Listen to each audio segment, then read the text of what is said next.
The content presented in Cheshire Corners is for educational and informational purposes only. Please consult a legal professional if you have any questions or concerns about the content of this disclaimer, this series, or the legal implications surrounding psychedelic substances in your jurisdiction.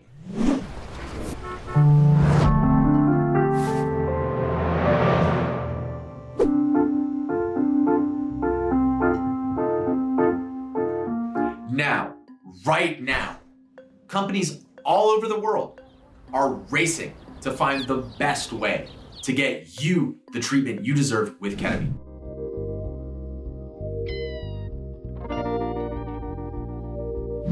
Ketamine. You've probably heard of it. Some might jokingly call it a horse tranquilizer, while others swear by it for its medicinal purposes. Whether you know it or not, it's here and it's popular.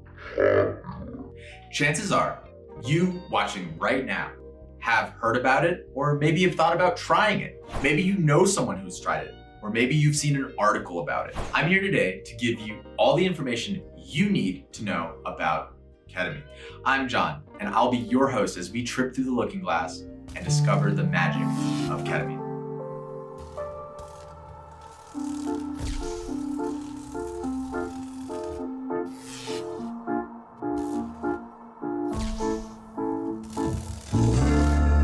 First, what is ketamine?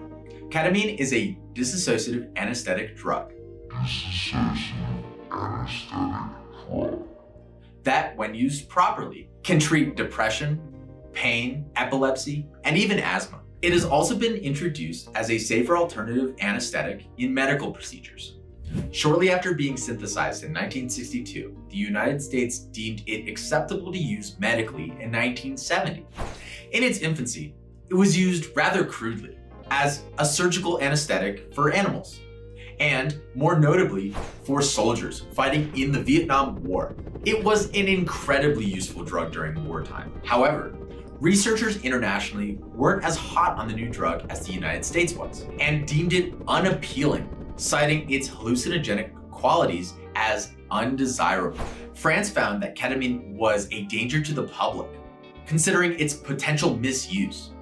In 1999, the United States labeled ketamine a Schedule III drug under the Controlled Substance Act.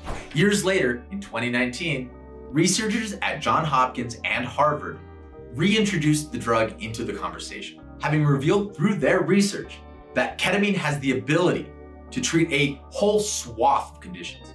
They believe that ketamine can be a form of treatment for depression in those who have already tried other forms of medication. When administered correctly, in the right setting, they believe it can possibly treat anxiety, PTSD, and numerous forms of pain and discomfort. But how does it work, you might be asking?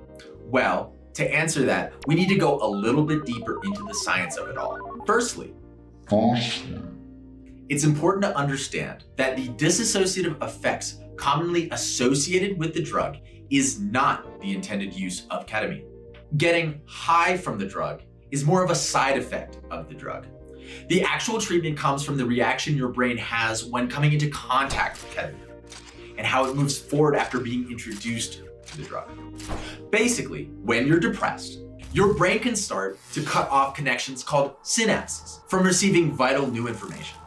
These synapses are very important to your brain's ability to receive dopamine. You know, the thing that causes happiness. Pretty important.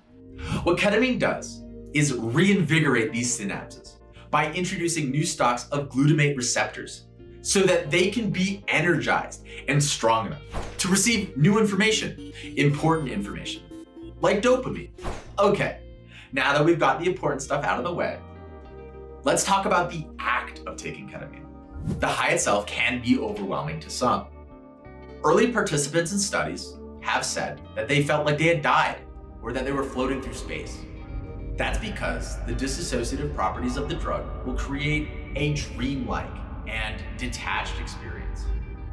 Ketamine can increase an individual's heart rate and body temperature, create a feeling of euphoria, and in most cases, mild to extreme hallucinations. Depending on how the drug is administered, these effects can happen within 5 to 10 minutes of taking it, resulting in some feeling intense anxiety and nausea. It is certainly not a drug you want to take outside of professional medical supervision. If you take even a cursory glance at the news, you will see an abundance of articles talking about ketamine treatment and how it's being used by doctors all over the world in new and unusual circumstances. It's got hype, there's no denying that. And it feels good, or so I've heard. Make sure to like, comment, and subscribe. Stay curious, stay connected. Thank you.